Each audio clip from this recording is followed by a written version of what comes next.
Michael Corleone's entire life's ambition was to transform the Corleone Mafia family built by his father Don Vito into a completely legitimate organization, making it into one of the wealthiest organizations in the country, and maybe even the world.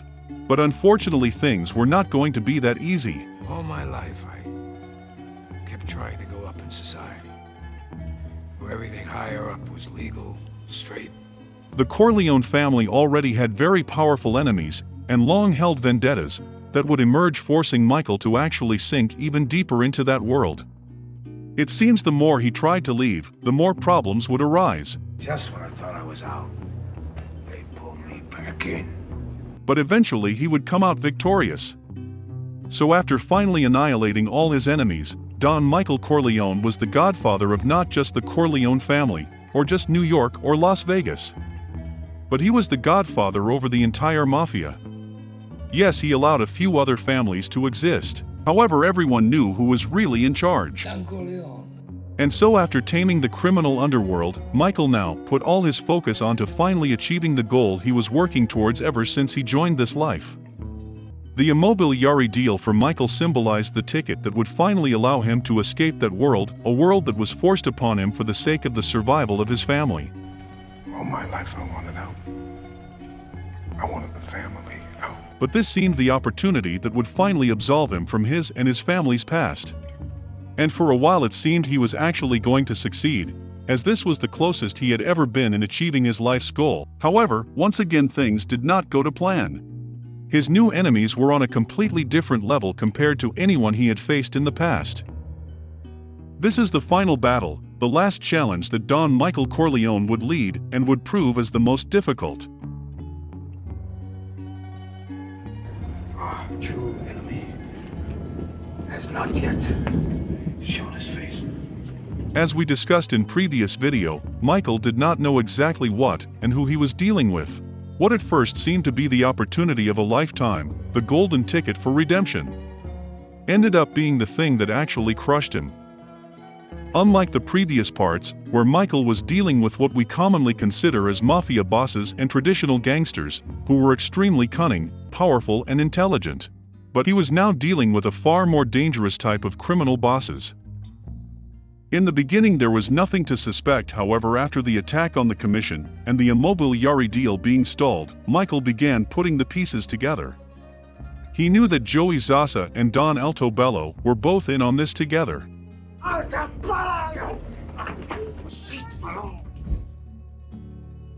But neither was ambitious or bold enough to be able to conjure and execute such a well-orchestrated plan.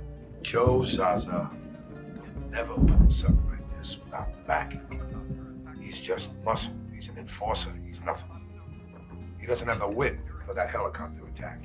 He doesn't even have the ambition to wipe out the whole commission. Hence why he was not too concerned about Zasa and told Vincent not to overreact. Never let anyone know what you're thinking. He asks the help of someone very close to him, a mentor and father-like figure. It's only then that he reveals that the only person powerful and influential enough to be able to give such an order is Don Lucchese. And it made sense. Michael learned from his father and realized that not everything is as it seems.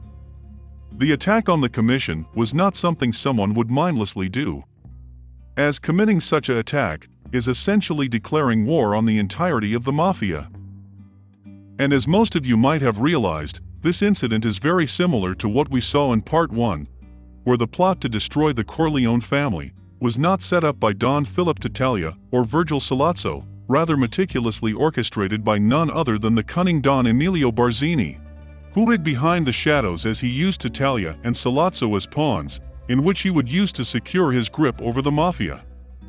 Similarly, Lucchese was powerful enough in both worlds that he was indeed able to devise such an ambitious and well-laid-out attack.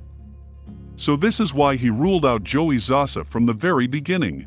Joey Zasa, you can't be doing this alone. He did not have the manpower or skill to do this by himself, and Lucchese did. And so Michael finally has the whole picture.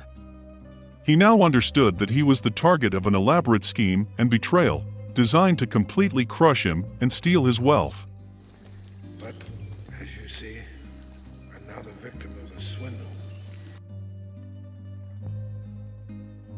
All my life, I kept trying to go up in society, where everything higher up was legal, straight.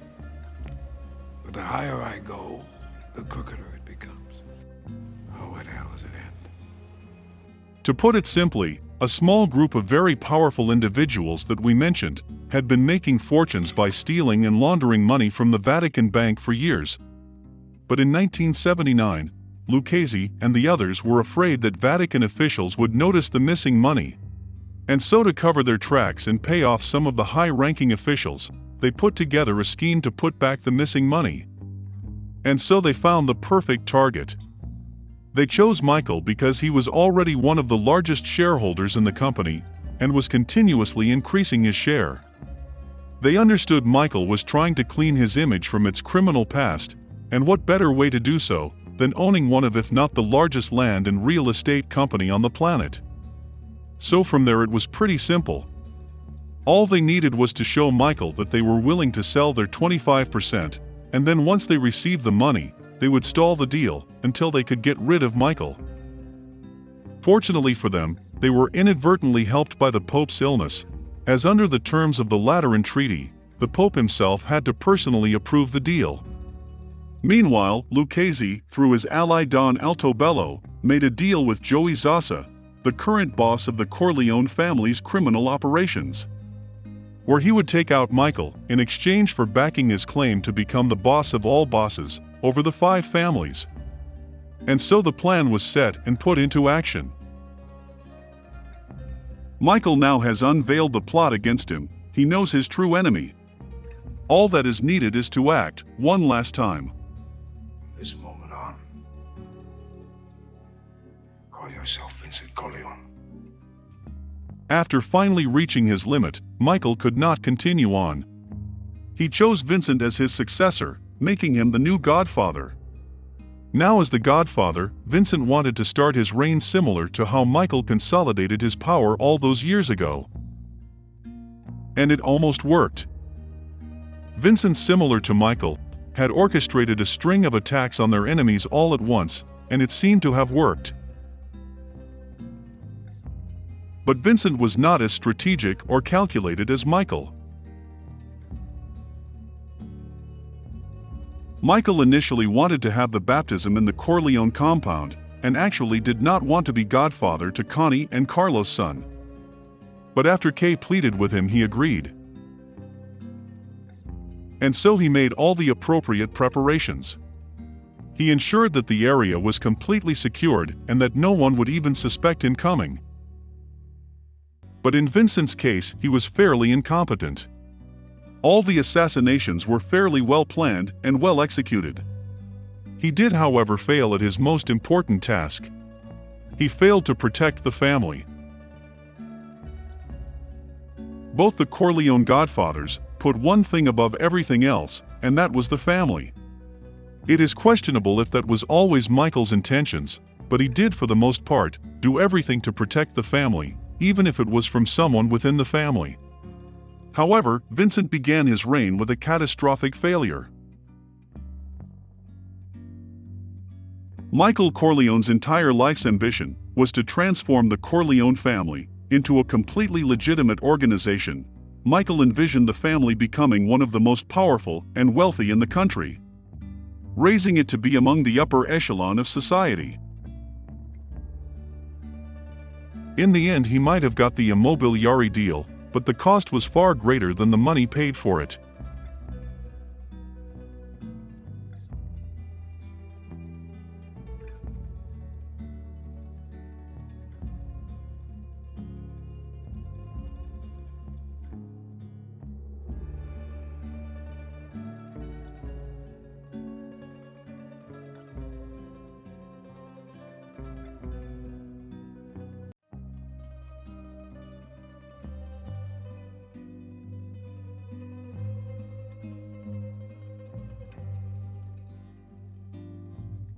In the next and final part of this mini-series, we unravel all the hidden details, events, and explain what it all means, giving you the real meaning and explanation of the final film of the Godfather trilogy.